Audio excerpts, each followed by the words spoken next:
How do Mr. Sinister and the Hellions get their party on? Well, let's hop into the pages of Hellions issue number 12, a tie into the Hellfire Gala storyline, and find out together, shall we? So then, as we join the comic, the always fabulous Nathaniel Essex is showing off his brand new Hellfire Gala outfit to the other members of the Hellions. Here's the rub, though, most of them weren't invited. Oh sure, people like Sinister, Quanon, and Havoc are important enough in Krakoan society that they had to be given an invitation, but as far as Grey Crow, Empath, Orphan Maker, and Nanny goes, mainly because of the long publication histories they've all spent as villains and mass murderers and generally nasty people. Yeah, you kinda can't blame them, can ya? Now, Quanon's dress actually ends up dropping Grey Crow's jaw in a major way, and in fact, we're gonna follow these two as they actually end up getting a lot closer during this story. It was Grey Crow's job to stay behind and rally the troops in a training exercise while everyone else got their party on.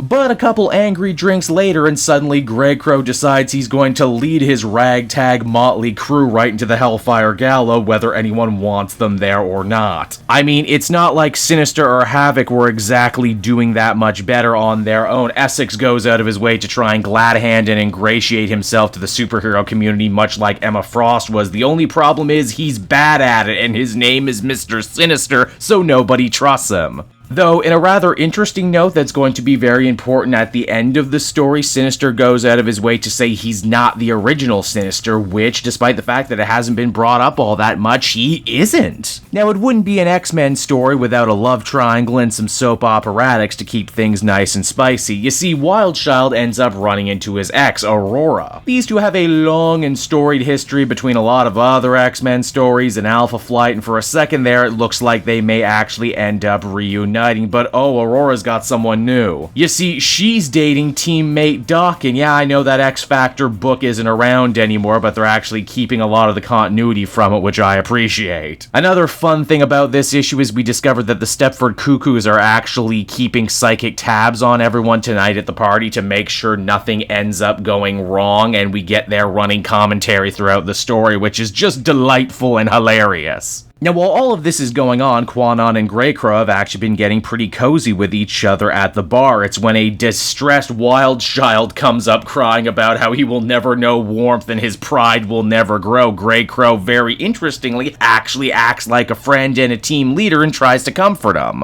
Too bad for this would-be leader, his other teammates have been making absolute asses of themselves all over the party. Havoc has been going to absolutely everyone he can to talk about trying to get Madeline Pryor reborn. Even though, as Magneto tells him while looking like Willy Wonka's pimp, that because she's a clone, she probably doesn't exactly fit in within the resurrection protocols. Then you got Orphan Maker, who is arguably too young to be here even after they aged him up. He wants to drink, but he can't, so Empath decides to just make him have no inhibitions and feel happy, which, you know, is basically what booze does anyway. And in the end, all of this ends up spiraling completely out of control. Wildchild tries to take a swipe at Doc, and Grey Crow tries to get in the middle to stop it. The still very childlike Orphan Maker thinks his teammates are just wrestling and having fun, and as such rushes Grey Crow from behind, which in turn leads Nanny to break a bottle and try and back him up. Empath can't help anyone in this situation, as two of his former victims have found him and decided to kick his ass for past wrongdoing, which he very much deserves. And Mr. Sinister, Quanon, and Havoc are forced to sit there like the embarrassed parents whose misbehaving children are making a scene. It's Magneto who ultimately has to step on in and be the killjoy here, figuring that he's had just about enough of the Hellions' antics, and he sends them all away before the night's fireworks. And while yes, it certainly does bruise the old ego to be kicked out of the biggest party in mutant history, but at the same time, this is probably the closest the Hellions team have actually been without having their minds wiped at the end. Yeah, it seems like for once this team of outcasts, freaks, and losers may very well be able to find a silver lining in this dark cloud. That is, of course, until they look over the next ridge and see, well, Mr. Sinister. But not their Mr. Sinister, the original Mr. Sinister. But is this scar-faced guy friend or foe? As the comic comes to a close, we don't exactly know. And so that was Hellions issue number 12, everybody, and it was the off-the-rails, hilarious, dark comedy I was hoping it would be. You just can't bring the crew of the Hellions anywhere without them making a scene. But I think more than being funny, this issue actually did an excellent job giving everyone a chance to shine in terms of characterization. Havoc is still hung up on Madeline Pryor, Grey Crow and Quanon want something to do outside the team.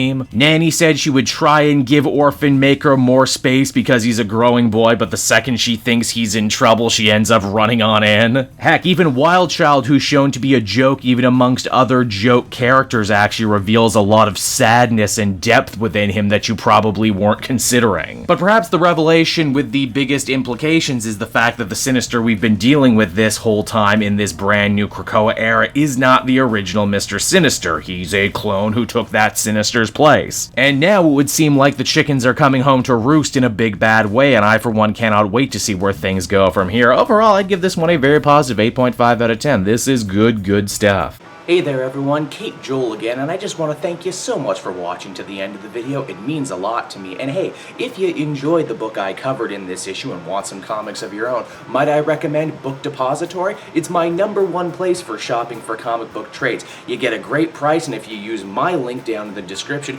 you'll actually be helping me out at the same time. You get something, I get something, everybody wins, right? So until next time everyone, I've been Joel, and I will see you in the next video. Bye-bye.